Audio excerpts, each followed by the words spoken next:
The Radical. Fundamental principles of freedom, rational self-interest, and individual rights. This is the Yaron Brook Show.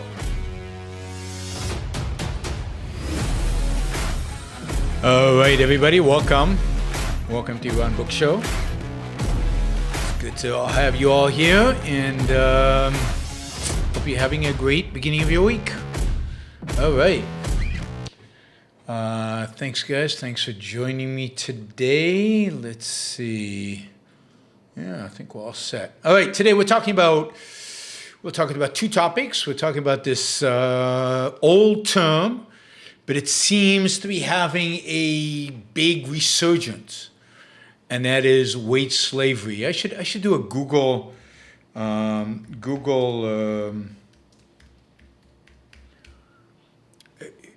trend search. Let's just do a quick Google trend search on wage slavery.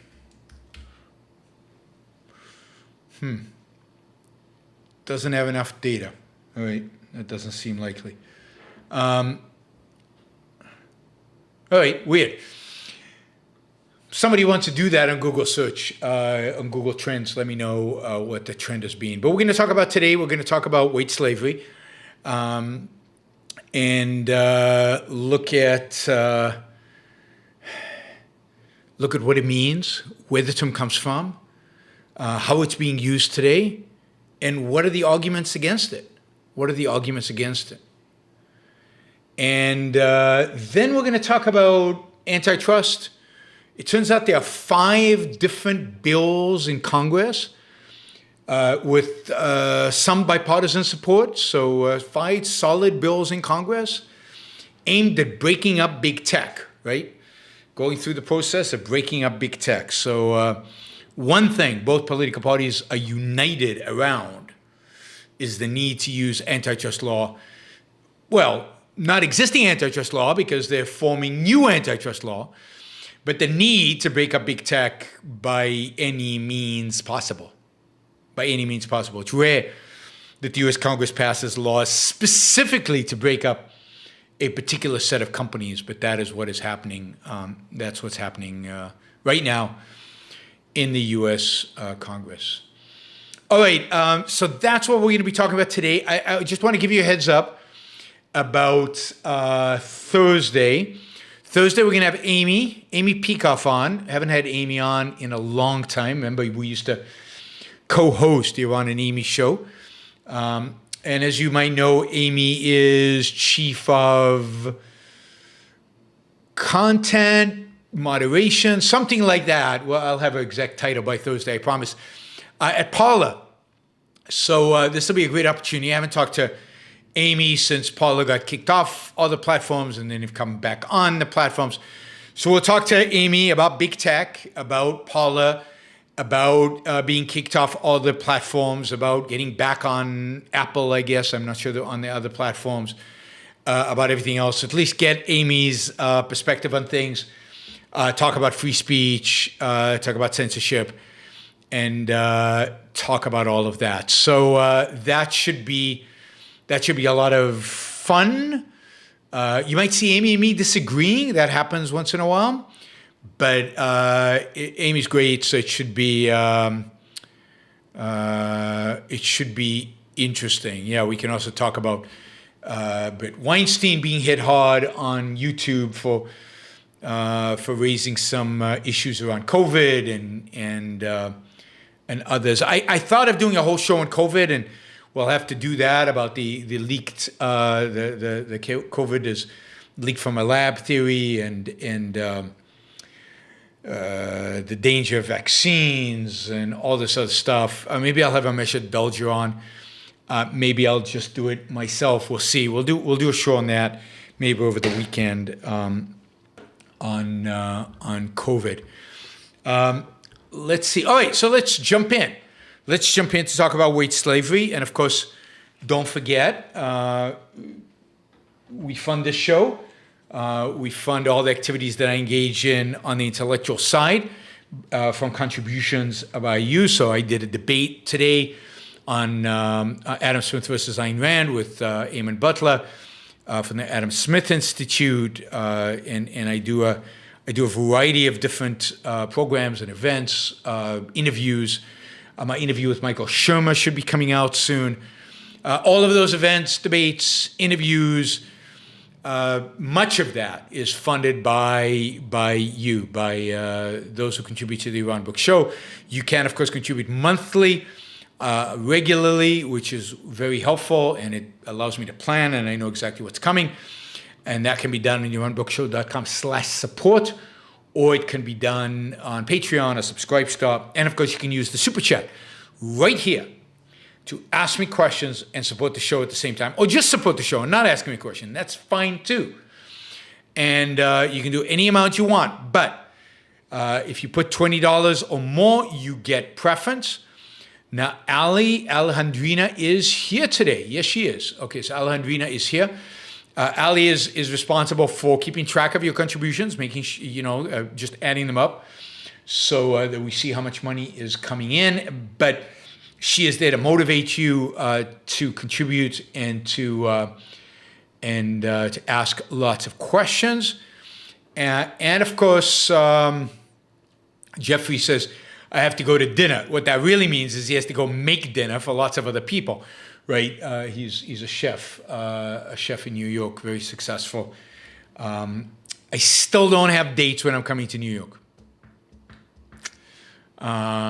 Still don't have dates. Oh wait, there is a question there. Good. Okay, so we'll get to the question. Let me cut out all this and we'll get to the question. So of course, $20 more questions. You get priority, and of course, the more dollar associated with the question, the higher priority is. And Alejandrina have as a goal for every single show, and that goal is to raise $400 towards the Iran Book Show and everything that I do. Debates, interviews, shows like this, the Vosh debate. Nobody paid me for the Vosh debate, and it's already been watched on my channel 13,000 times. I have no idea how often it was watched. So funding all of that, funding my time, funding the studio. People seem to like this background. I like it too. We'll see what it looks like when we have the bookshelves. These lights are pretty cool. I really, really, really like these lights. Funding all that is the new camera, the new lens, all of this stuff were cool. So Ali is responsible for trying to get you to contribute. She is my cheerleader and my fundraiser, and she's responsible for trying to get you to contribute $400 or more. So need your help, guys. Need your help to get that. It has 106,000 views on Vosh's channel. 106,000 views, 99.9% of those are hostile. As I said, I did get a spike in subscribers after the interview, so that was good. So we got, 200-300 subscribers.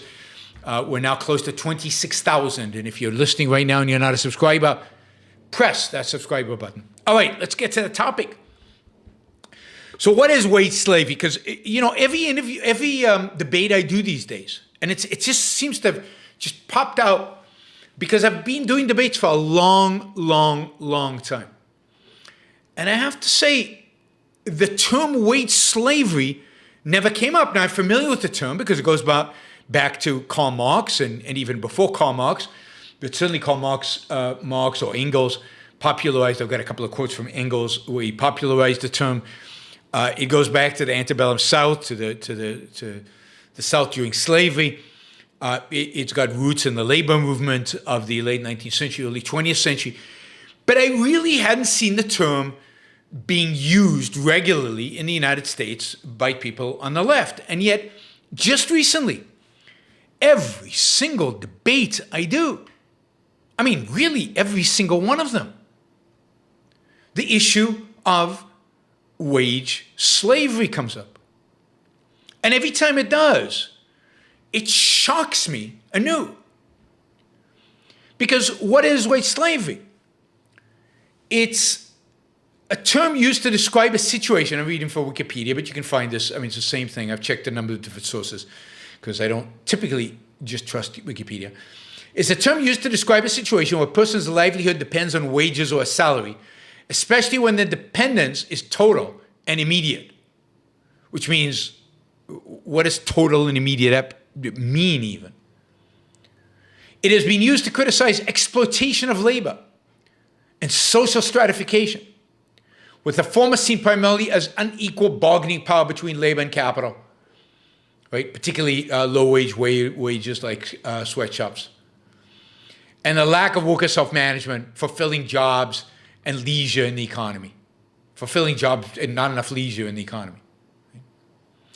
And the purpose is, and here I'm not reading for Wikipedia, the purpose is, obviously, it's in the term, to associate wages with slavery.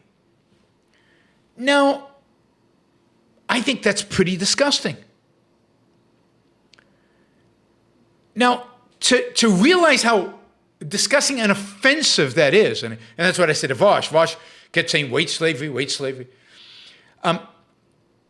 Think about what it means to be a slave. It means every aspect of your life, every second of your day, is at the control of your quote owner, of the person who is your master. Female slaves were raped regularly with no legal recourse. Slaves were whipped, beaten, killed with no legal recourse. They were treated as property. They were owned. And anything could be demanded of them. And if they refused, their punishment was violence. If they ran away, they were brought back, beaten, often hung and killed. Slavery is the brutal use of force to force people to do your bidding. I cannot think of a human institution more evil than slavery. Not treating human beings as human beings, but treating them as animals, treating them as subhuman. Indeed, much of the defense of slavery in the South and around the world has been that they are subhuman.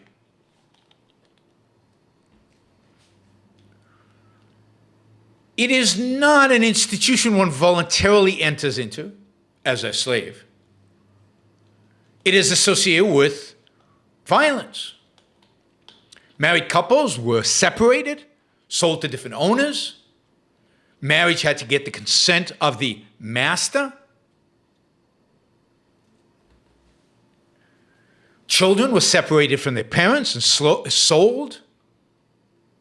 I mean, only a middle-class spoiled brat would not understand, and who has not thought, has not used his mind to think through the meaning and the significance of what slavery is and what slavery meant and what slavery represented. Now let's think what wages are. Even wage labor, even in the worst circumstances, let's take the worst. Let's take a sweatshop, Southeast Asia, or early factories in England or in the United States. Right? Just think about the difference. People were toiling on land. They could barely make a living. It was not very efficient. Opportunities came up in the city. Opportunities to work for somebody else for X number of hours a day, and early on, it was many hours a day. And in sweatshops in Southeast Asia, it can be many hours a day. Almost as many hours a day as a first-year employee at Goldman Sachs. I think it's 100 hours a week which is what a Goldman Sachs, new employed Goldman Sachs is expected to put in. Fresh out of business school, right? They went, not because they were expecting a worse life. They went to the city because of the promise and expectation of a better life. A life that would earn them a living that was higher and better than what they were earning being on a farm. They went to the city and took jobs because those jobs had been created. Those jobs did not appear out of nowhere. Those jobs were not a consequence of some social evolution. Those jobs were not just something that had to happen.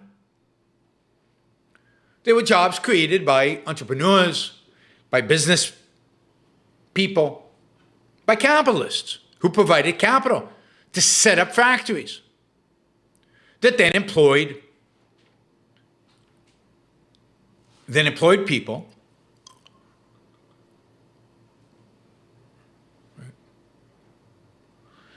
who then employed people and provide them with wages attractive enough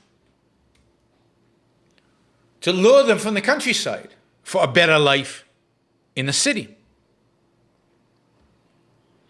In those days, there were many new businesses being formed, and labor, at least to an extent, could choose who to work for.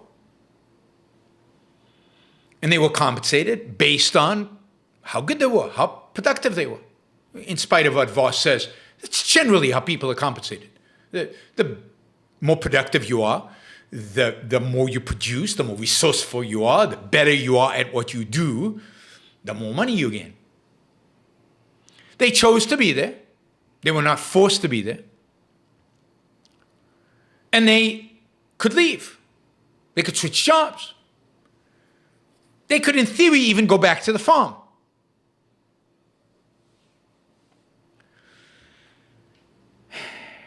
They ended their labor, their workday. They could go home. They could do what they wanted. They could marry who they wanted. Nobody sold off their children. They made enough money, they might send their kids to school. If they didn't make enough money, they might have their kids working, as they did on the farm, where the kids worked. Because they now lived under better conditions than they did out in the country, in spite of the romanticization of the countryside. As a consequence of living at a higher quality, having more money,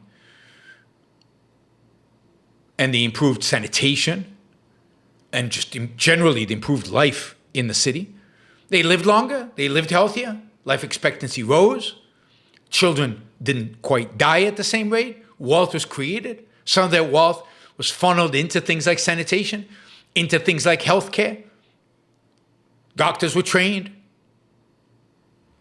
and civilization arose.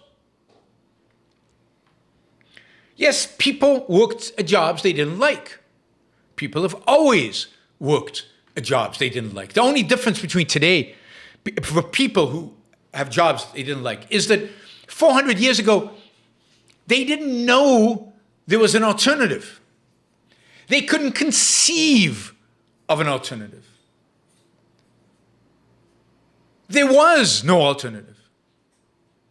They did the work they were born into, and they would always do the work that they were born into. They would never make more or less. They would die with about the same stuff as they had when they were born. No wealth, or very little wealth, was actually created.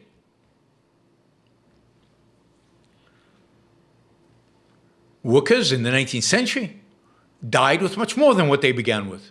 Their children died with much more even than what they had started with. And indeed, the standard of living went up constantly in spite of these so-called slave wages. These were voluntary transactions. They could leave. Nobody beat them. Nobody whipped them. Nobody raped them. If they did, they had legal recourse. They had full rights under the law. Now, not to say they weren't abuses, not to say that some bad people exploited other people, but generally, the system was such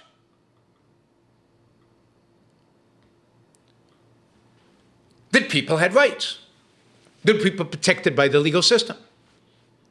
The exact opposite of slavery. We went from a feudal system, a system in which, unless you were an aristocrat, nobody had rights. Aristocrats had privileges. This is where the word privilege comes from and why I hate the term privilege applied today.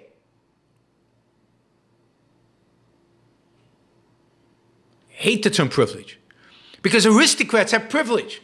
They could do what they wanted. The law didn't apply to them. Or it applied to them only when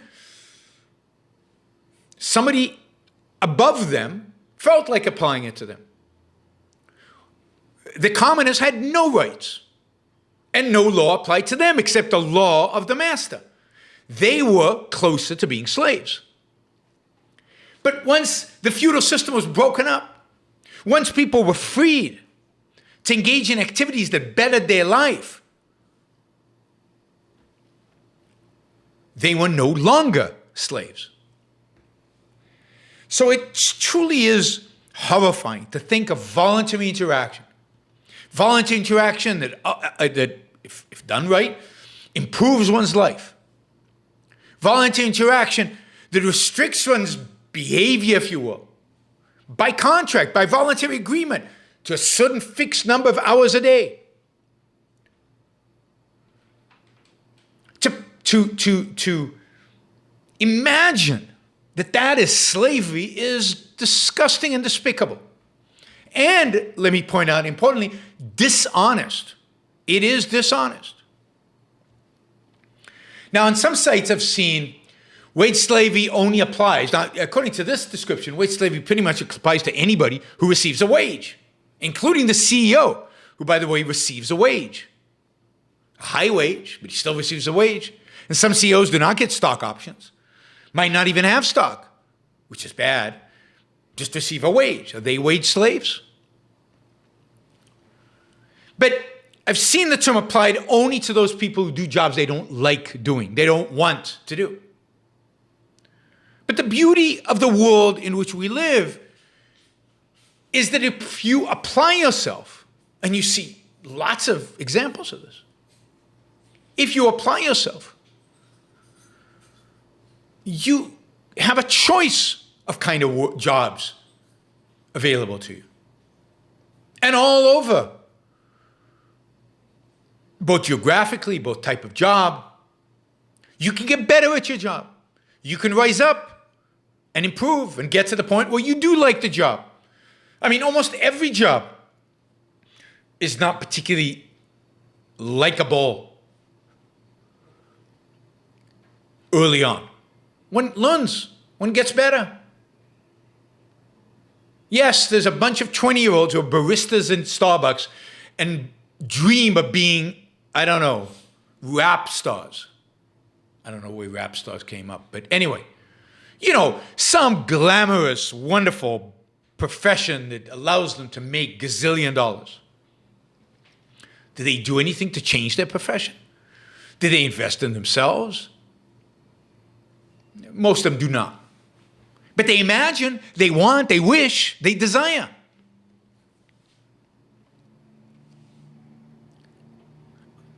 And because they desire, they don't, they don't enjoy what they do. They don't look for realistic jobs that they might, yes, enjoy. And they get themselves stuck in life. They lose all meaning to life. And they are upset. They resent the world. They resent reality. They certainly resent capitalism for putting in the position where they either work in the barista or they have to go to their parents' basement or be on welfare. They don't even starve today.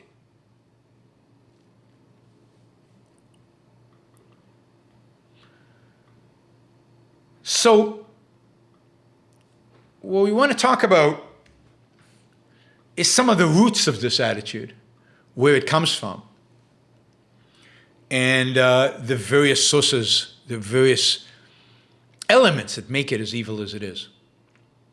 Let me give you a few quotes just to show you that this is not just a modern phenomenon, although I think it's on the rise, and I think I know the reason it's on the rise, but we'll get to that. This is from Engels. Engels, of course, was Marx's wealthy benefactor, partner in crime, friend, associate. Marx basically lived off of Engels, and Engels lived off of his wealthy parents. Marx didn't really work other than write books, but he without the funding of the benefactor, he couldn't got in anywhere. Engels writes, the only difference as compared with the old unspoken slavery is this, that the worker of today seems to be free because he is not sold once and for all, but piecemeal by the day, the week, the year, and because no one owner sells him to another, but he is forced to sell himself in this way instead, being the slave of no particular person, but of the whole property holding class. You're selling yourself when you negotiate to work for somebody? Yeah, he sounds like Vosh. No, Vosh sounds like him. Don't give Vosh too much credit. This is Engels. This is socialist royalty. It's slavery when you negotiate. The human condition under nature is poverty. The human condition under nature is work or die, hunt or die, grow stuff or die, pick berries or nuts or die. That is not an invention of capitalism. That is not an invention of civilization of the modern world. You either apply yourself to living, which requires work. Even animals work. They hunt. Now, they know how to do it, and they're not very ambitious. So a lion eats X amount, and 2X is meaningless to him because he has nothing to do with the extra. There's no advantage. But for human beings, there's an advantage to working more, earning more, achieving more. The advantage is material comfort, access to spiritual values. Human beings have lots of advantages of accumulating more rather than less. But to accumulate more, to live a more comfortable life, to be more successful at living, requires work. That's just metaphysics. That's the nature of reality and the nature of man. And it requires work and an effort in a way that you don't see a lion express, or an animal generally express. I mean, they just seem to be lazing around and eating not lions, but I don't know, the zebra just eating the grass or whatever. It's because man does not have, there are two reasons. One, we're not satiated easily. There's so much more. We can achieve so much. We can improve our lives by so much that we don't stop. We keep accumulating. And second, we don't have it automatically programmed into us how to achieve, how to survive, how to create. We need to figure it out. We need to work at it. And then we need to go work to do it.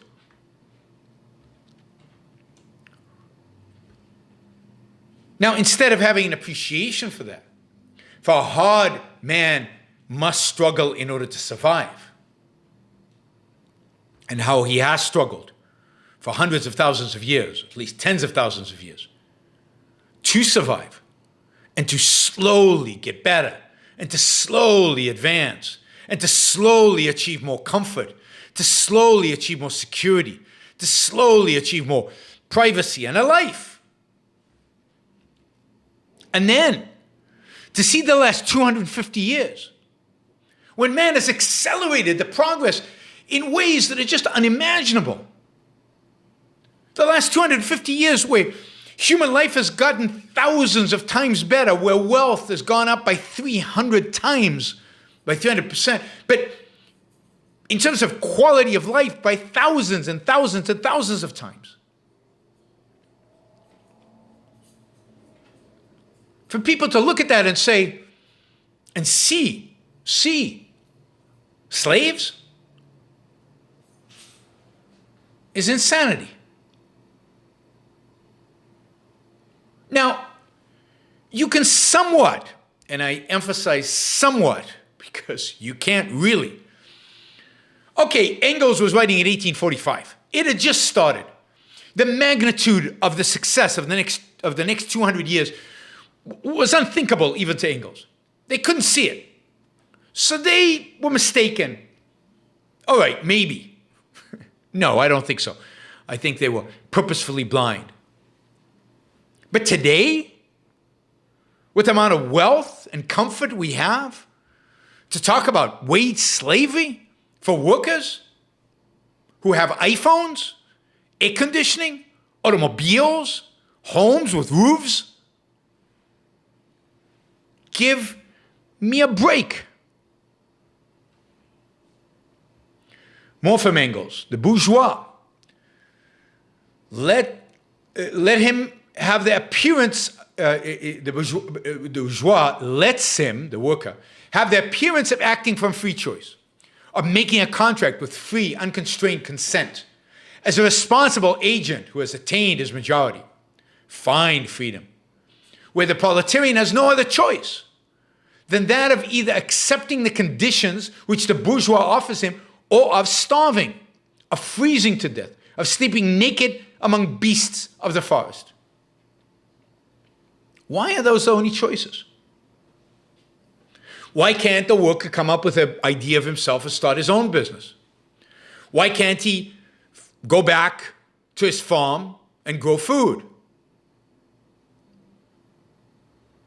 And who are these bourgeoisie and workers? Note that Engels, as do all of these leftists, they only talk in terms of groups, collectives, classes. There is no individual business owner and individual employee. No, there's all business owners exploiting all of employees. There is no competition between owners for labor and the ability of labor to switch owners as they prove themselves more productive and compete. None of that. Completely evaded, completely thrown out. All they see is groups, collectives, masses.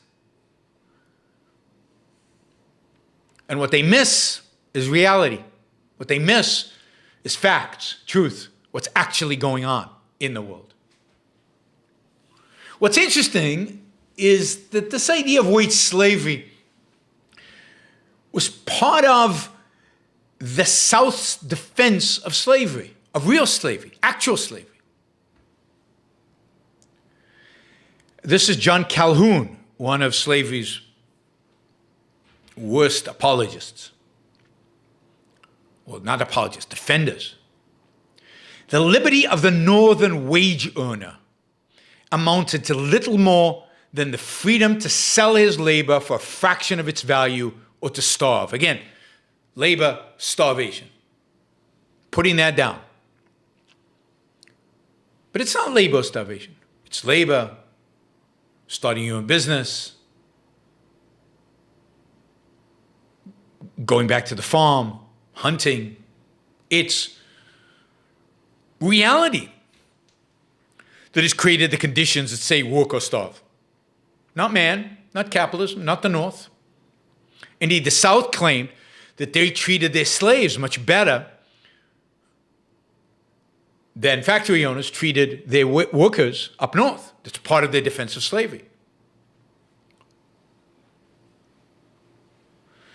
Here's George Fitzern, also a defender of slavery. He wrote a book called Cannibals or Slaves Without Masters. This is 1857. We do not know whether free laborers ever sleep. They are fools to do so, for whilst they sleep, the wily and watchful capitalist is devising means to ensnare and exploit them. The free laborer must work or starve. Oh my God. He is more of a slave than the Negro, because he works longer and harder for less allowance than the slave, and has no holiday because the cares of life begin when his labors end. He has no liberty and not a single right. God, you can understand the evasion of slave owners. You can understand people trying to protect a slave society.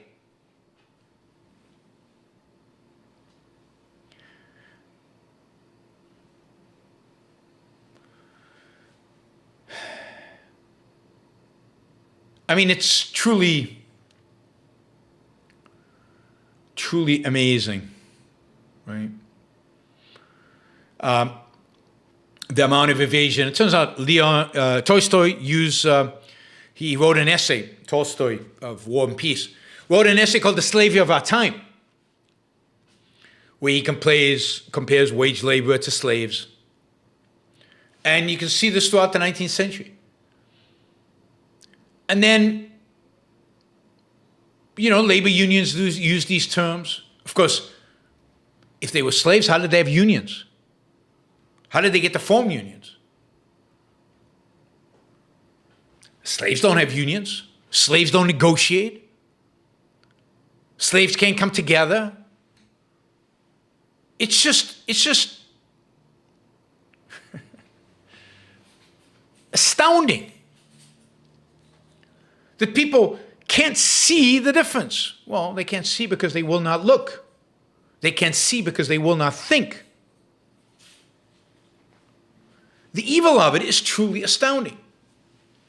And what does it achieve? It achieves the demeaning of labor. It achieves the demeaning of wages. The demeaning of working for a living. As Voss said, why can't I just not work? I mean, this is an anti-concept. Wage slavery is an anti-concept. Both aimed at destroying, which is aimed at destroying the difference between voluntary transactions that labor engages in, laborers engage in, and slavery. And its whole purpose, the only purpose of it, is to present capitalism as an evil system of slavery, to equate capitalism with slavery. Now, why is it so popular right now? I think there are two reasons.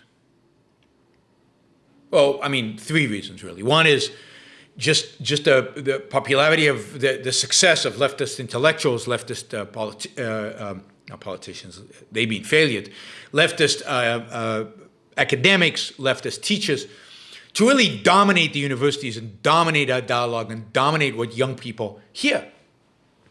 It's everywhere. All they get at universities is a leftist ideology. They get the stuff from their professors, from their teachers. Very few of them get it from home. Second,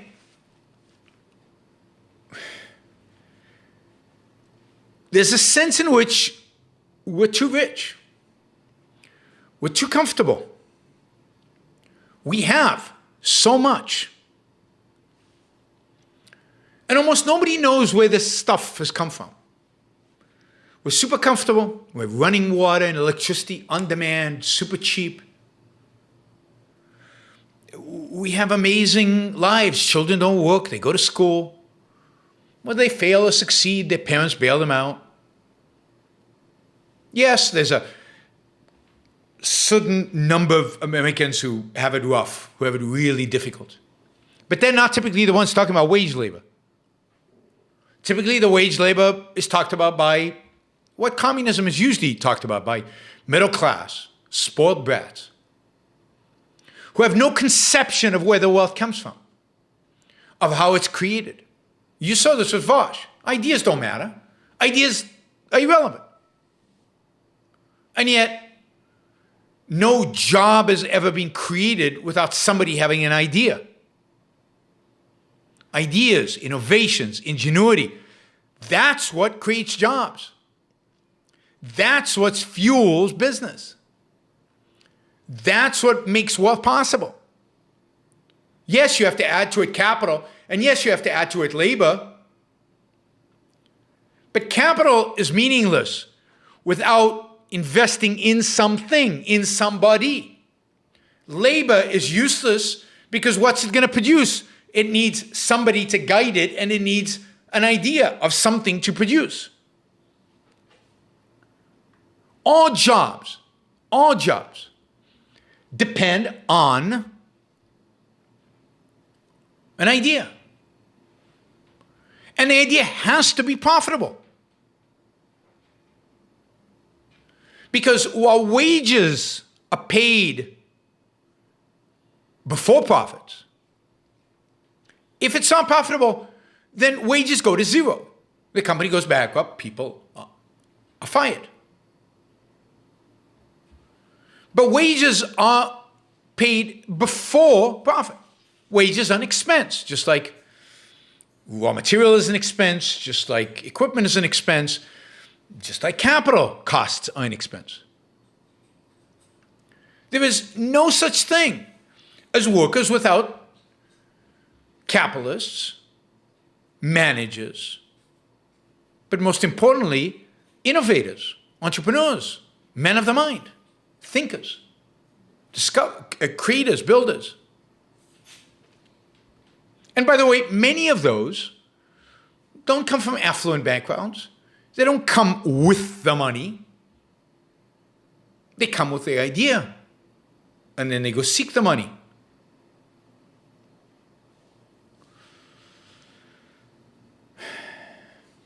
So, nobody conceives of where wealth comes from. Nobody conceives of how it's created. The process by which it's created. Jobs just exist. Products just exist. Wealth just exists. Technology just advances. Stuff just happens, just gets made. I once read a book, an environmentalist book, where they were saying, we need this technology, we need that technology to mitigate all the evils that are happening. And their attitude towards technology was, well, if we just wish it, if we just want it, it'll just come into existence. It doesn't require a system. It doesn't require actual people motivated. It doesn't require the human mind. It doesn't require freedom. It's just magic. And the whole attitude to wealth, the Vosh attitude to wealth, we can call it, well, that gives Vosh too much credit. The whole attitude of the left to wealth is that it just shows up. It just appears out of nowhere.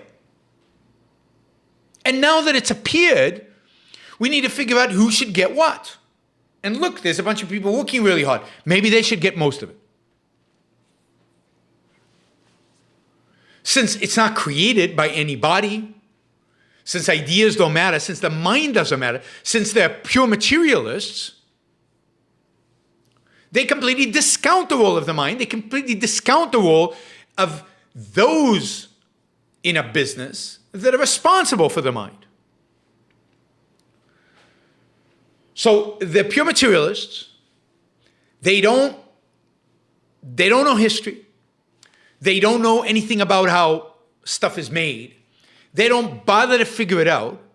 They take the world for granted as it is, and they'd want it to be different. And like Voss said, and I've heard a number of people say, we can now afford to make sure that nobody has a job they don't like, that nobody starves.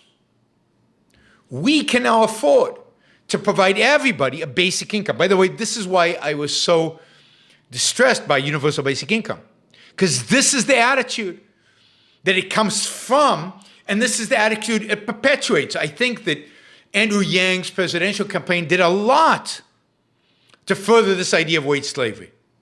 The whole idea of universal basic income does a lot to further this idea. If I don't like my job, I should be able to just stop. I should be able to just do nothing, or spend the next year and a half looking for a job. and still make a living. Why? Because we can afford it. Because, and this is why I said we're so rich. Because we are so wealthy. But who is this we?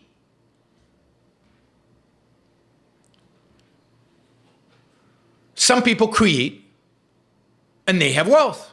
Some people do not, and they do not have wealth. Who are you to decide that my wealth should be taken from me and handed out to those who don't want to work or whatever, or want time to choose their career, want time to contemplate the universe? He wants your money. He wants what you worked hard for. He wants the parasites to thrive. It's a completely collectivistic, anti-achievement, anti-causality, the cause of wealth creation from a wealth creator attitude.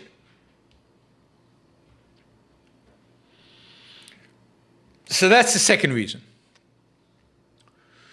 There's a lot of wealth out there, and they see the pool. They see just wealth. Jeff Bezos has a lot of money. I could take that money and do fun stuff with it. And of course, third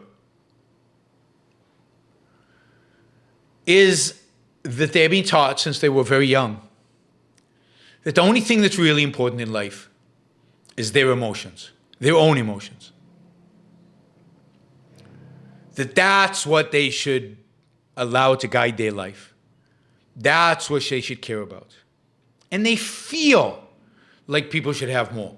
And they feel like you have too much. And they if somebody does work that they're not enjoying, how many of us did work we didn't enjoy over and over again to get to where we can now do work that we really enjoy? How much even today? Some of our work is stuff we don't enjoy doing. But they want to live in constant bliss. They've been taught that they should be constantly happy and have wonderful self-esteem without earning any of it. It should just happen. It should just come to them. Their parents have told them. Their teachers have told them. Their psychiatrists have told them. Psychologists have told them. They even give them drugs so that they can be happy without worrying about anything. Don't work. Don't achieve.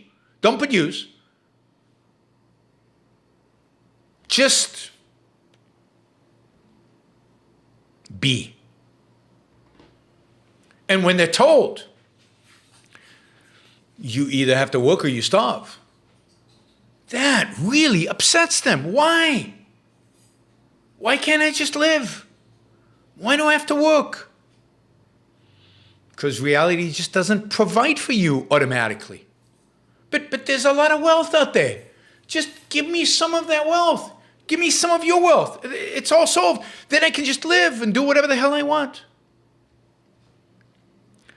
This has so many roots, whether it's in Rousseau's Noble Savage, which we talk about a lot, whether it's in Marx, whether it's just emotionalism, just frigging childish emotionalism. I want, therefore I must have primacy of consciousness, but really a primacy of emotion.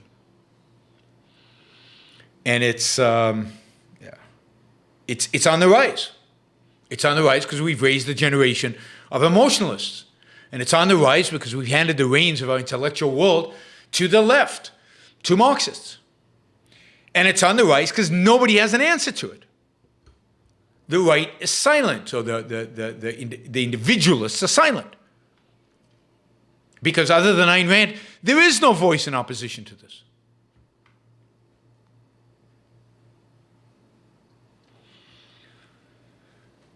All right, guys, you are making Alejandrina, you're giving her a hard time today. Hard time today. She's on the verge of tears based on her emojis over there. She's had a hard day. She's working hard, and you're not doing anything. Very few Super Chat questions and very few big dollar Super Chat questions. So it's time to step up, guys. Time to step up. Yeah, best friend Hank, where are you?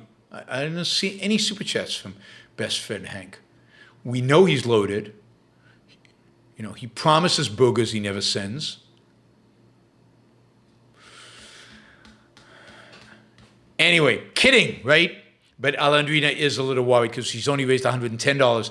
And usually she's, by this point, we're at $300, $350, and she's trying to get the last $50. But at this point, we're all over the place. All right. So I think this wage slavery stuff has to be crushed. It has to be defeated. It has to be, the absurdity of it, the immorality of it has to be pointed out. This is the enemy. It's everything wrong with the emotionalist, anti-capitalist view that is prevalent out there among young people. And we need to find ways to attack it, to destroy it, to make it sound as ridiculous as it really is. Okay, there's Limbeck. Thank you. Thank you.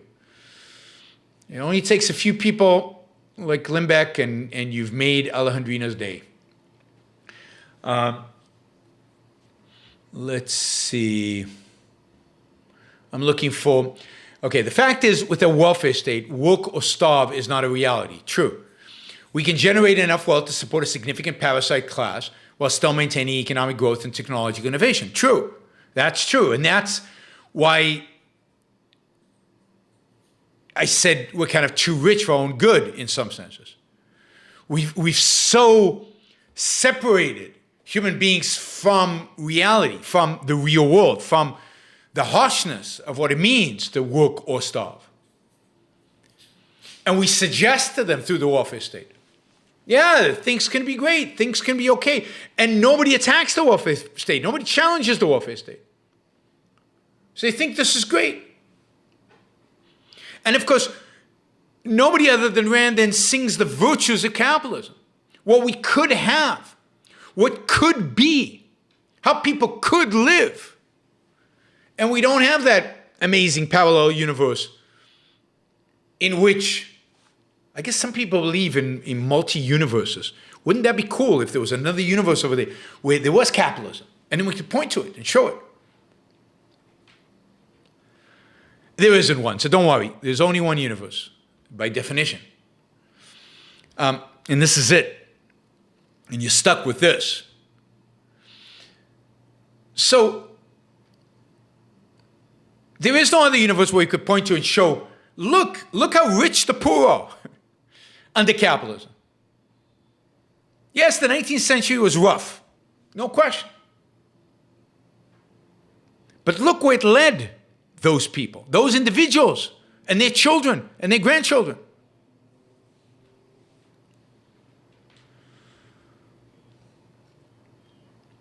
All right.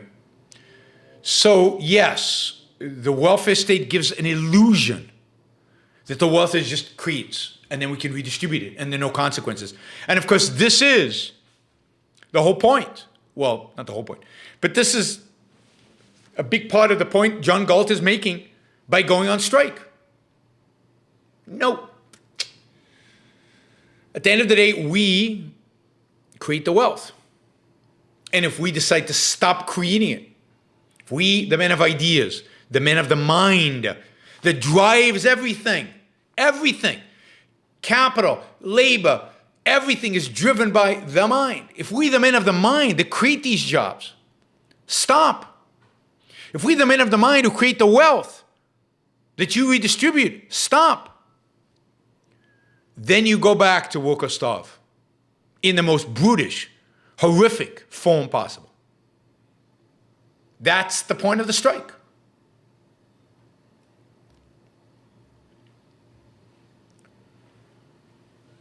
Jason Hicko, using World Bank data, claims since 1981, poverty worldwide has increased from 3.2 billion to 4.2 billion, based household income and consumption of all non-monetary goods. How accurate is this measure of poverty? Yeah, so what Hinkle, first of all, his measures are not very good. I recently, and unfortunately I can't remember, I don't have the reference, I'll look it up. but his measures are not very good. But he also defines poverty. And he kind of chooses the point of poverty to match up with the idea that it's grown. So if you look at what the UN calls absolute poverty, clearly that has gone down from 30% of the world population to only 8%. Hinkle uses a much higher level. So he takes I can't remember what the number is, but you know, borderline middle class, right? And he measures it there. And they claims the number has increased, mainly increased through just population growth. But what he isn't measuring is all the people who are dirt poor who've risen to that level and their lives are much better. Until they get here, he doesn't count them outside of poverty. But even his own measures, by his own measures, he's wrong. So let me look it up, and I will get you a full critique of Jason Hinkle's work. I recently came across a critique of the math, the numbers, the whole thing, and I just need to find it. Let's see. Okay, what's the best type of argument to defend capitalism? Can you provide some examples and resources? Wait a minute. This is a planted question. Isn't this a planted question? Yeah, of course. It's Christian asking. So if you really want the best arguments to defend capitalism, I'll be doing a webinar with a select few people. I can't remember how much they have to pay to attend, but Action Jackson will tell us in a minute if he's still on. I can't remember how much you'll pay, but there'll be, let's say, 15 people on Zoom, and I'll be providing you with the material related to the best arguments to defend capitalism, and you'll be able to ask questions, and there'll be a lot of interaction, and it'll be a cool little kind of webinar type thing, and you'll pay to do it. We're still working on the final dates, but I think the first one might be on the 26th, so on a Saturday, in a week and a half. So there'll be email information. If you're on the email list, make sure that you're on our email list. You will get information about this. At the end of the day, there are three types of arguments you have to make. The most important of those arguments is the moral argument. The most important of those arguments is the moral argument. That is the argument that capitalism is the only system fitted for man. It is the only system that leaves man's mind and his actions free to pursue his goals, free to pursue his happiness. So it's the only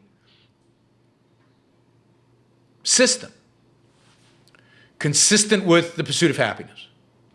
And that's the fundamental moral defense of capitalism, that it protects the right of individuals from force, leaves the individual free to pursue his values, his happiness. So you have to know that cold. And then the second argument is, related to that, of course, is that it works.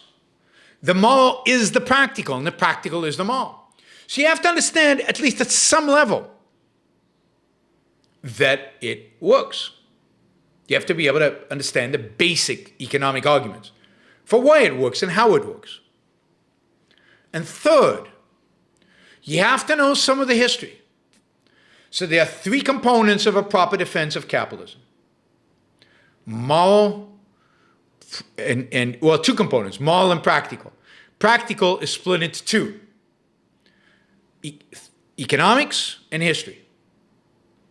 Okay? Economics and history. So if you're interested in learning more, make sure you're on the email list. You can sign up to the email list on YaronBrooksShow.com, and you will get more information about the seminar I will be doing. The rich countries I can sort of understand, but how can poor developing countries justify taking the little produced by innovators to squander it in useless social progress? They don't. Right? I mean, poor countries don't do this. China doesn't have a developed welfare system. China doesn't even provide free health care. It doesn't have socialized medicine, which is very weird for a communist country, right? But that's what I've always said for a long time, that it's not communist. Countries that have sweatshops don't have welfare. They're not rich enough. Sweatshops are path. Unfortunately, once they get past the sweatshop phase and they get rich enough, they start voting for welfare. But yes, welfare, the welfare state is something only rich countries do, because it's only rich countries can afford to do it. Okay, let's see. Would it make sense to form a capitalist political party, or how else would you move to a more capitalist society? Thanks for everything you do, Yaron. You've changed my life. Appreciate that. And I'm happy to hear I had an impact on your life, David. I think it's too early for a capitalist party. Politics is when you have a certain critical mass. Politics makes sense when you can get elected. To dog catcher, at least, to something, right? Where you can start having real influence in the political sphere. Now, if somebody wants to go into politics today, fine. But the fact is, to create a political party with all the energy, money, resources, time devoted to it, and to engage in the political process, which is cumbersome, and it's not primarily an educational process. You need bodies, you need people, you need supporters, you need money. And we're not ready yet. There's just too few of us. So politics becomes a stage at some point. But we're not there yet. At some point, political action will make complete and utter sense. Right now, the most important action we can take is educational. It's what I do. It's what the Ayn Rand Institute does. It's what you do to yourself, and maybe with people you know, to educate them about better ideas, educate them about capitalism, educate them about the truth, build up the to critical mass, build up to the point where we can create a political party. If all I can get is 26,000 subscribers on YouTube, many of whom don't even agree with me and don't even necessarily support capitalism, then how are we going to get the millions and millions of people needed in the United States to actually succeed as a political party? I'm not even talking about win a presidential election. I'm just talking about, succeed.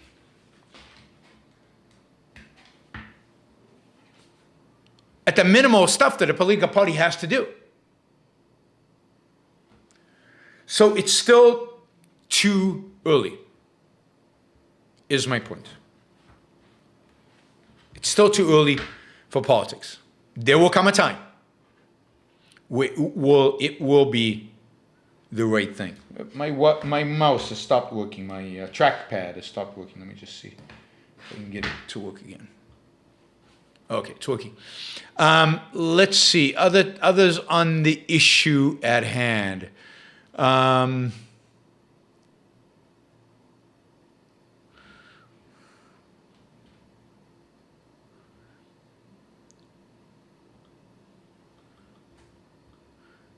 Okay, they say it's wage slavery because the employer is not sharing his profits with the worker. He gets rich and his workers is staying poor. Please comment. So a number of things. One is his workers not staying poor. His worker is rising in his wages over time as he becomes more productive. If you look at the life cycle of workers, yes, they start with very weak wages, but their wages increase as they become more productive, as they switch jobs, as they get more senior, as they develop their skills. If you're a decent worker, you don't stay poor. Part of the problem with poverty numbers is that they're weighted by the fact that when you're young, almost everybody's poor. Because you don't know anything and you don't have any skills. Now, the employer is not sharing his profit with the workers. But why should he? The employer, the profits are compensation for the employer. It's compensation for the capital he's put up. It's compensation for the risk he has taken. It's compensation for the time he puts in to sustain the business. It's his form of compensation. The worker's compensation is wages, and wages are received before the owner receives his profit. What about years where there's no profit? What about years where the profit is negative and there's a loss? And the employer actually has to dig into savings. Sometimes workers lose their job, but sometimes they don't. And rarely do their wages get cut. So, profit is the return on investment. An investment it's compensation for the investment, and that's compensation for the time value of money, the fact that the investor doesn't have the money, is giving it to you, the worker, if you will, and all the different workers from CEO on down. It's compensation for the risk he has taken. And it's compensation for his ability to choose you over somebody else. It's his opportunity.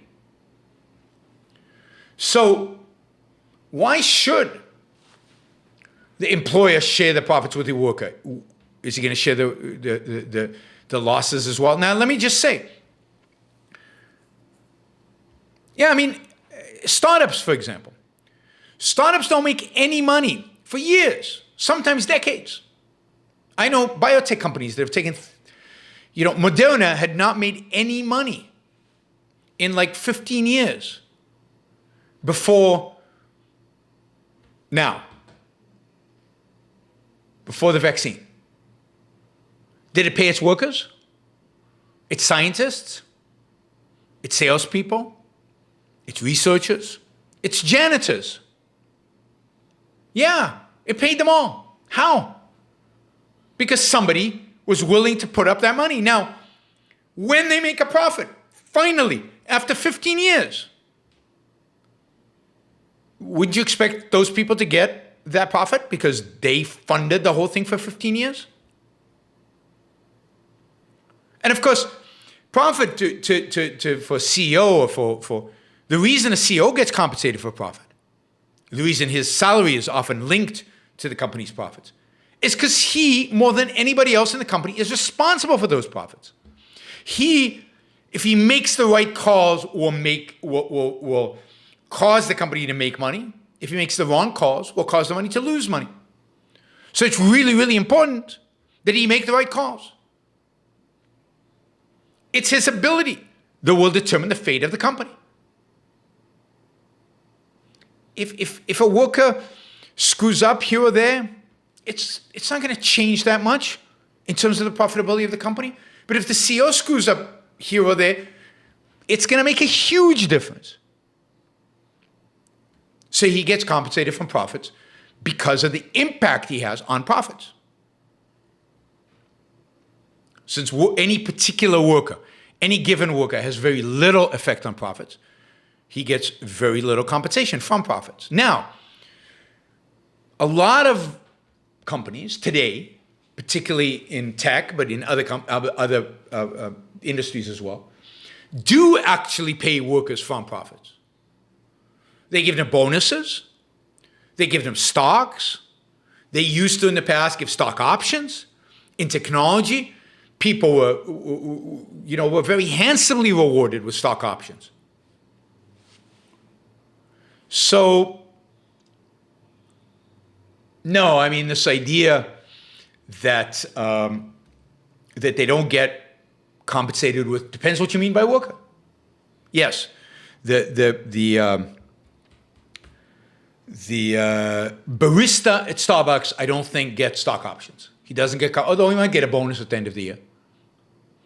But the barista, any particular barista at Starbucks, doesn't have a big impact on profits. So why should he make profits? Why should he get any? He has very little impact on very much. That's why he doesn't make a lot of money. Whereas the CEO, again, has a huge impact on profits. But it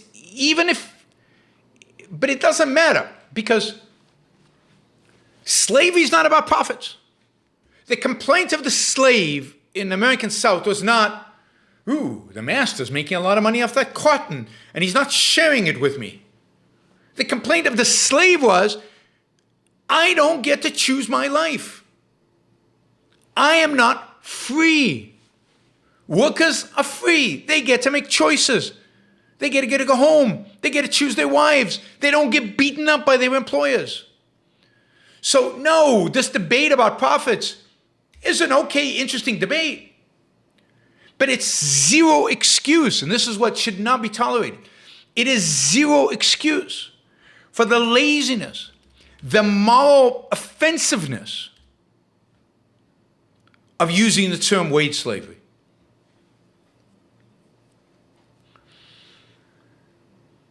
Working people tend not to be attracted to Marxist ideas, at least in the US. It's more often trust fund kids. Vosh comes from an extremely wealthy family. I didn't know that about Vosh, but I'm not surprised. Yes, Marxist ideas do not appeal to working class people in America. Working class people historically in America have always believed that they could rise up, that they could be better, they could achieve more. Unions are in decline in America, not because of some government policy. Unions are in decline in America because workers figured out that they're better at negotiating their own salaries by themselves rather than through a union. Unions have been decimated in power because workers in America don't want them. Because work under even a semi-capitalist system like we have in America is far better than work in a socialist economy.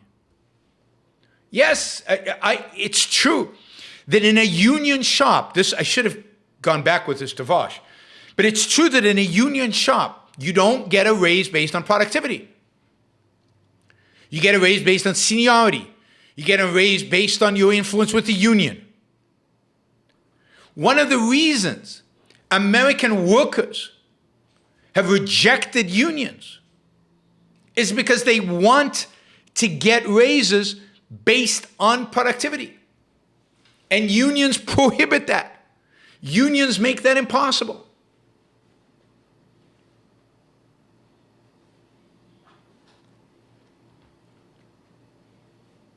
Okay.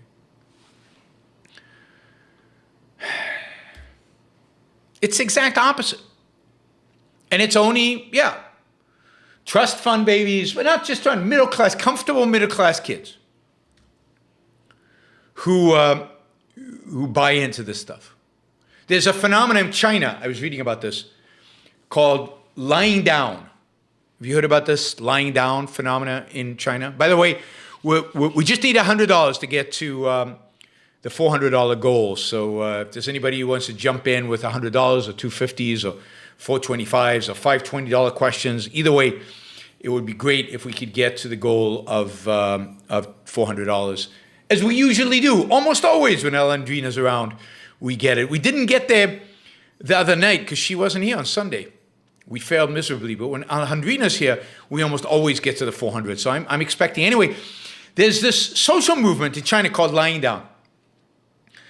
And it's a social movement primarily of children of middle-class parents in China who don't want to engage in the rat race. They don't want to work hard. They want to lie down. Some of them don't want to work. They're like Vosh. I just want to get paid. I don't want to work. And their parents spoil them because it's a one-child policy, so parents only have one child. So even though the child is a disappointment and he's not going to work, they still send him a check.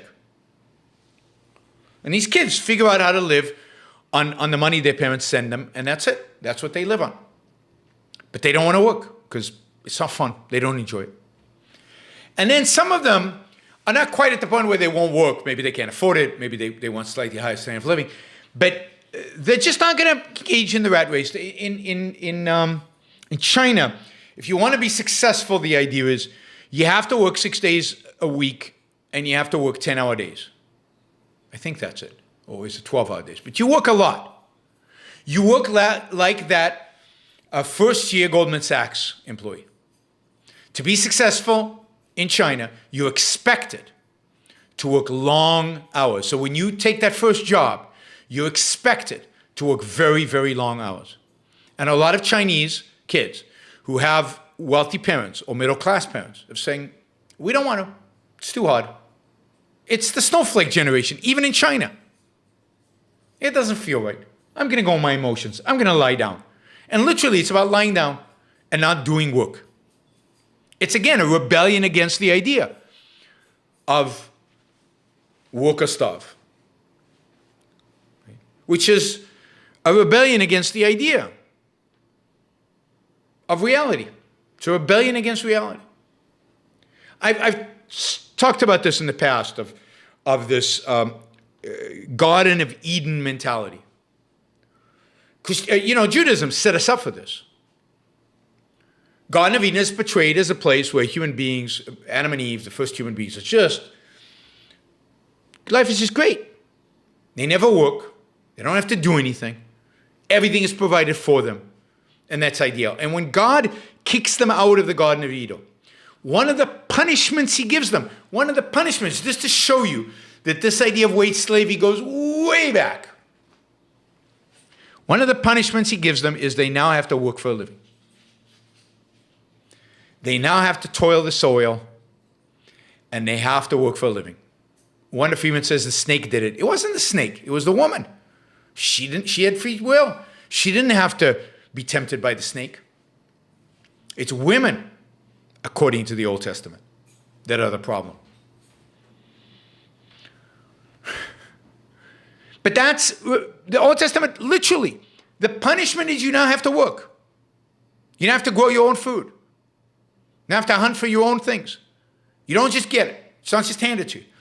And since then, probably before then, because this is why the story was written, since then, we've had this craving for not doing work, for surviving and thriving without exerting any effort, without doing anything to achieve it.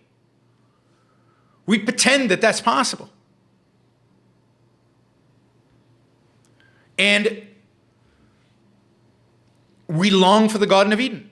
And Marxism is just an expression of the Garden of Eden mentality, and wage slavery is just an expression of this Garden of Eden mentality. Vosh was just expressing a Garden of Eden mentality. And it's a very, very bad mentality. Let's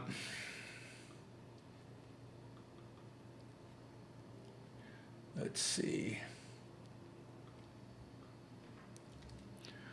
So what typically let me see, is there anything?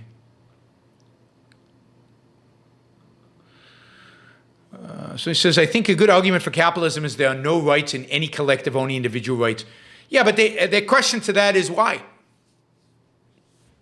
And where do you get rights from? Where do rights come from? You have to have morality down before you make a rights argument, because most people don't accept rights. Most people don't accept that rights exist. And they certainly don't accept on our definition of rights, which is directly linked to the idea of morality, to the idea of your pursuit of your values, your happiness, your self-interest. And that being your moral responsibility. Okay, let's do a few $20 questions unrelated. And I'm going to not do the big tech and antitrust. We'll do that another time. What typically happens to banks' debt holders as inflation increases? So if you have debt, so banks owe you money, right? And as inflation increases, they have to pay you more and more in order for your money to stay put with them. But they also lend money. Now, if they lend long-term, like fixed mortgages, then they're screwed. Because think about it. Let's say inflation goes up to 10%. Now, for a bank to get you to deposit your money with the bank, they have to pay you 10%. So they have to pay you 10%. But they just issued mortgages, and most of their income is coming from mortgages They issued a 3%.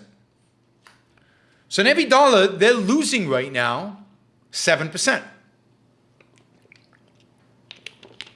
And to make that up, they have to issue new mortgages at higher and higher interest rates. So banks that lend out long-term don't do well with inflation. It's one of the reasons banks don't hold the mortgages on their balance sheets. They sell them to Freddie and Fannie, who repackage them, who then sell them to other people in tranches, and all the stuff you read about in the financial crisis, which is still going on, is what happens. And it primarily happens because banks don't want to hold mortgages because it's way too risky.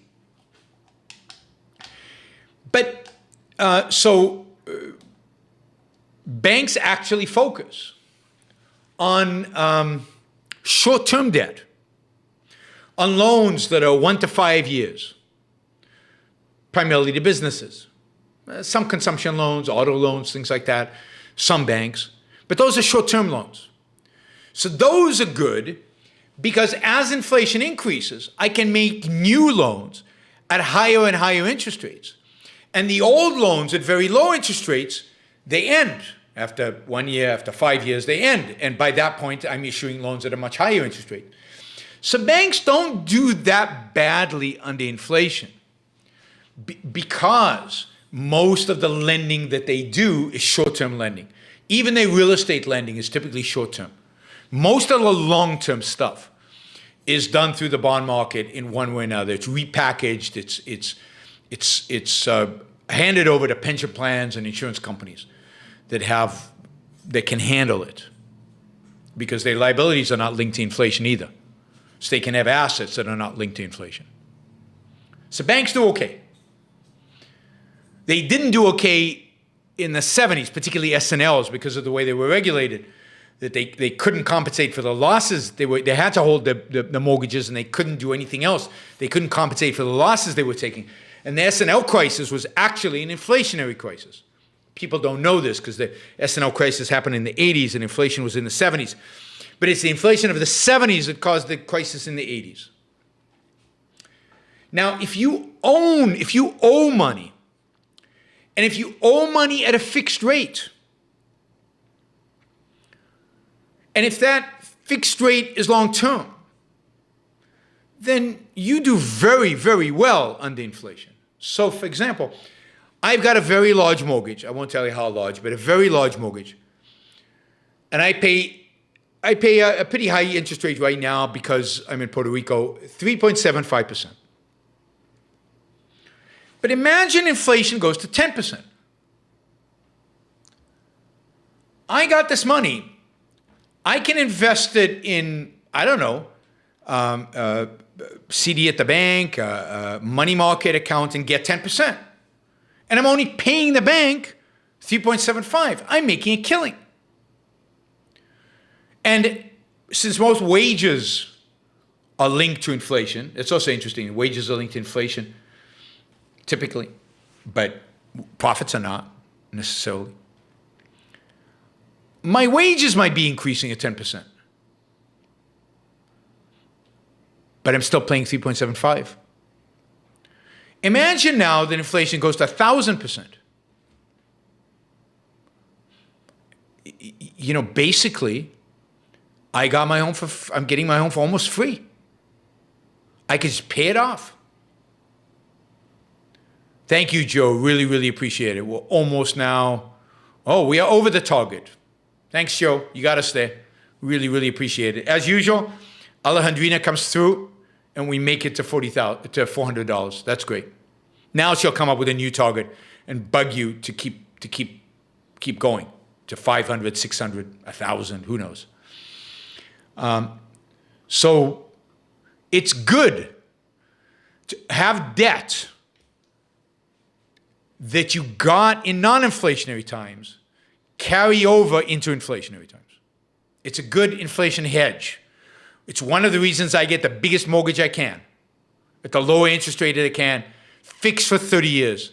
Because at some point there's going to be inflation, and at that point I'm doing phenomenally well. It's a huge hedge against inflation. So those of you who don't believe in mortgages, bad financial advice. Hi, Yaron. I'm thinking lately about what it means to be heroic. Living your values, pursuing a good life, speaking up, being willing to judge and be judged. If this is right, we all have this potential. What would you add? I mean, I think that's absolutely right. Living your values, pursuing a good life, speaking up, and being willing to judge and be judged is crucial, absolutely. And I would say the more, I mean, that's heroic for anybody who does it. But the more challenges you face in doing all that, the more heroic it is. So for somebody to do that in spite of, I don't know, growing up in a difficult conditions, poverty or bad parents or whatever, and still being able to do that is incredibly heroic. Somebody who does that when speaking up might put you in jail. That's why somebody like the dissident in Russia who's standing up to Putin is incredibly heroic. He's standing up for what's right at a huge cost. Being willing to judge and be judged when it counts, when it matters, when there's a cost to pay. So the more obstacles you face, the more heroic it is. But everybody can be heroic because everybody can live that kind of life. Everybody can pursue that virtue. So I agree with you completely. But you have to recognize, with the caveat that you have to recognize when people have to really overcome obstacles to achieve it, even more than some. It's a greater achievement in a sense. All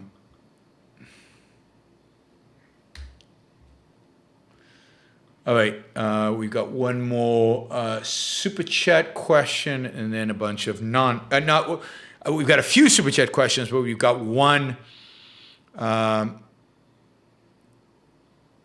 The way we've only got one $20 super chat question. So, okay, first the $20 one. Any comments on the New York City mayor race? Some optimism that the tide may be turning against the progressives. Yeah, I mean, I've always said progressives can't really win, even in New York City. Yes, what's his name won, the guy who's the mayor right now, and he's a progressive. But before him, you had Bloomberg, not a progressive. Giuliani, not a progressive. Koch, not a progressive. And I think, you know, a few years of a progressive man in New York is fed up with progressives. Now, Yang does not seem to be doing too well in New York, but it does seem that, at least in the Democratic primary, the candidates are much more centrist, much more reasonable.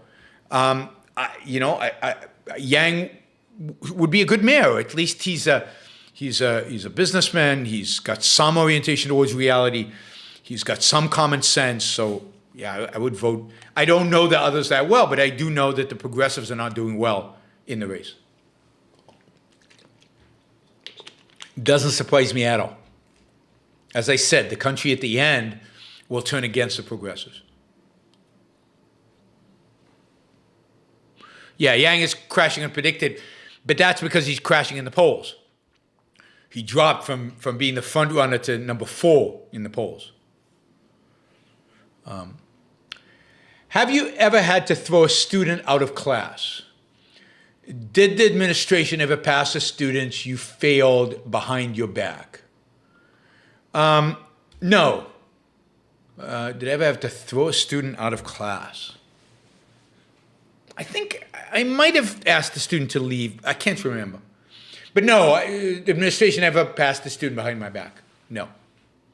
I mean, I didn't fail that many students, but when I did, they accepted it. They asked questions, but they always accepted it. I mean, I taught at a Jesuit school, for what that's worth. Will people be more or less intellectual in an objectivist world? More. Because an objectivist world would value the mind, would value reason, would value the intellect. And therefore, more people would want to be involved, to want to be engaged, want to know want to study, want to know some philosophy, want to know history, want to know about the world. People would be more curious, more intellectual, better readers, better explorers of knowledge. I think part of what makes the world so resistant to objectivism is ignorance and laziness, intellectual laziness more than anything. And that would be eradicated. Well, not completely, obviously, but would be much smaller. Were you ever stuck around a group of friends growing up who were overly negative and cynical and weighed down your sense of life? I don't think so, no. I avoided people like that. Maybe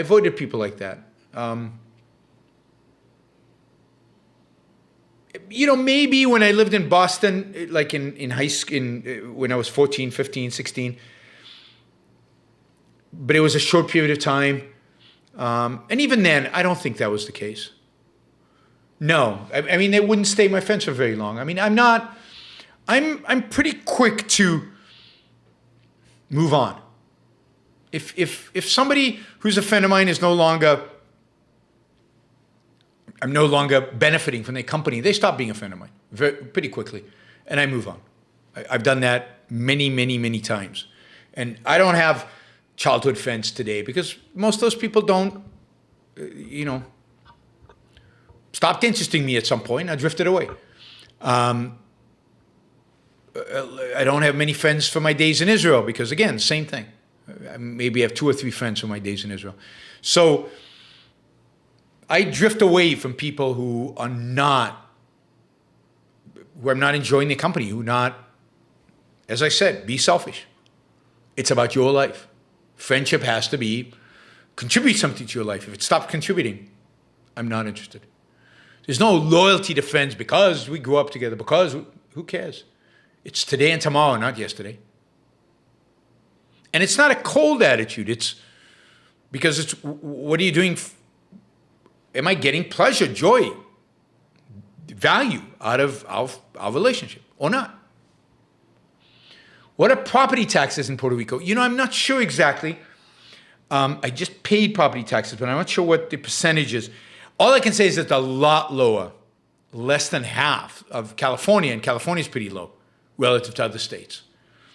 So not very high. What should you do if someone doesn't accept your apology? Should you not care since you initiated the act of repentance and atonement?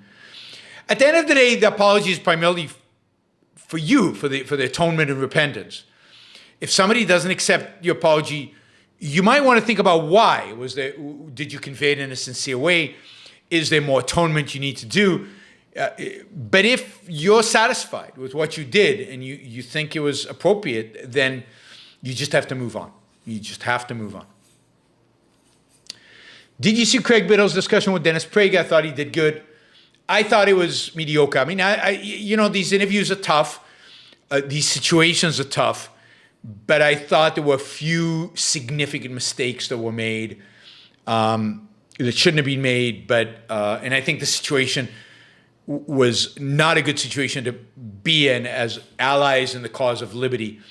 I don't consider Dennis Prager an ally in the cause of liberty. Once you put yourself in that situation, you're allies, you're friends. But granted, it's not easy. Since I do this all the time, it's not easy to do what he did. So I don't think he did particularly well. I don't think he, but I recognize the fact that it's not an easy task. And I did give more specific critique at one of the previous shows, but I don't want to keep repeating myself. One reason academia is leftist is because they're around young people who tend to be leftist, and they're second-handed. They seek appease. No, it's the other way around. I mean, young people become leftist because of academia, and you could argue they become leftist because of their high school teachers or whatever. But their high school teachers are leftist because they went to academia. No, it starts with the philosophers, with the thinkers, with the people at the top. It starts with the people who write books. Those are the ones who impact young people. Why young people leftist? They invent it? No. They get it from the books that they read, from the intellectuals that they follow online, from intellectuals, from academics, from philosophers, from thinkers, from Rousseau to Marx to Noam Chomsky. So academia is leftist because that is the dominant ideology of thinkers today, of intellectuals today. And it's that because they care about ideas. They want to control ideas. And they've dominated the universities for a long, long time. And they every generation, they dominated a little bit more. Right? And that started a long time ago, before young people were leftists. Young people became leftists because that's what they were taught to be. Big money is buying up residential property. Leftists are complaining the government should step in to prevent monopoly. Thoughts on this issue?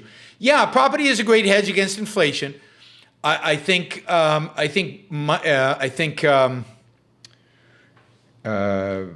hedge funds and other money managers are looking for hedges against inflation, and one of the best hedges against inflation is property, rental property. So they are, because rent can be adjusted every year to match inflation.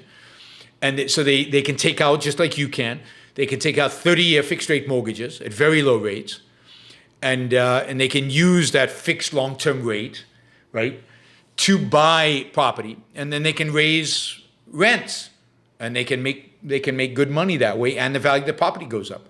So, just think about one more aspect of the 10% inflation. Let's say you buy a house for $1 million and inflation hits. And let's say that inflation causes the value of the home to go up 10% every year. And let's say you took a $1 million mortgage, right? And you pay on that mortgage $37,500 a year. But every year, if inflation goes up 10%, you make $100,000. And yet you're only paying on the mortgage $37,500. The rest is yours. So you bought the house for nothing down, and now you're making $60-something thousand every year net. And you can run the math. If you get an 80% mortgage, $800,000. I mean, it's if you can buy a home with a fixed rate, long-term, low interest rate mortgage, and you think inflation's coming, it's a great investment. And the more leverage you can use, the better. As long as the value of the house doesn't go down, which in an inflation environment, it doesn't. Your brain does not pump reason the way your heart pumps blood. That's right. Your brain requires, it's not automatic. It requires focus. It requires energy. It requires willpower. It requires effort. It requires choice. It's not like the heart that just beats automatically. All right, I think this is the last Super Chat question unless somebody jumps in. I recently read a novel called The Pyramid by Ismail Kader about the oppressive symbolism and bureaucratic self-perpetuation of the Egyptian pyramids. Highly recommended, short but poignant. That sounds really interesting, actually. Yep, I'm putting it on my list. Thank you. Really appreciate that. All right. Thanks, everybody. Thanks for joining me today. Really appreciate it. If you're not a subscriber to the show, please press the subscribe button and press the bell button, and you'll be notified when I go live. If you haven't given the show a thumbs up, please give the show a thumbs up. It looks like there were at least 3 Marxists who gave the show a thumbs down, so you have to wash them out by giving lots of thumbs up. So please give it a thumbs up. And of course, if you'd consider the trade, what I provide for free, and if you would like to trade with me, then become a monthly supporter. And the best way to do that is in IranBookShow.com/support. You can also do it on Patreon or Subscribestar. Please join about 600 people who support the show on a monthly basis and make this show possible. So thank you for all of you who already support the show. And thank you for some of you who I know are now going to become monthly supporters of the show. YaronBrookShow.com/support. Bye, everybody. See you on Wednesday with Amy. On Wednesday, we're talking Paula. Everything Paula. Paula, big tech, free speech, censorship, all of that with Amy Peikoff. Not on Wednesday, on Thursday, 8 p.m. East Coast time. Thursday, 8 p.m. East Coast time with Amy Peikoff. See you all there. Bye, everybody.